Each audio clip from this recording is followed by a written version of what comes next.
जरी आमकां दर्यो लागीं आसलो तरी गोंयचो लोक दर्यांतल्या पोटांतलें सगळें नुस्तें खोळोन काडिना।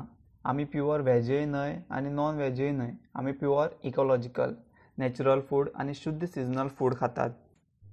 पारंपारीक नुस्तेकार पावसाळ्यांत होडे बंद करून तडी काडून दवरता, कारण हो तो वेळ आसता जेन्ना नुस्तीं उदकान आपलीं तांतयां सोडटात आनी अशा वेळार तांकां एकटें सोडपाक जाय।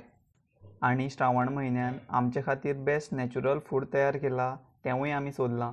घनदाट जंगलांत कोण्या पोंदां आसलेले किल्ल, अळमी, शेवले, घोडकां, तशींच मेकळ्या ग्रावंडार उगोवपी ताळकिळो, तेरो, कुड्डुकी अश्यो जायत्यो न्युट्रिशियस आनी विटामीन भाजयोय आमी सोदल्यात। तांणी आपल्या रेगुलर फूड कल्चरान मिरगार सुकिल्ले मसाले, कोकम, सोलां, घरे हें सगळें इनवॉल्व केलां।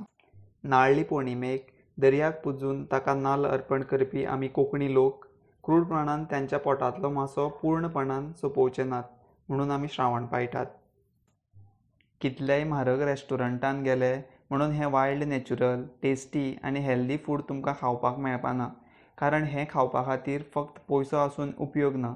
ते खातीर आमकां गांवांत येवचें पडटलें आनी गांवांतलें जल, जंगल, निसर्ग हें सगळें सांबाळचें पडटलें।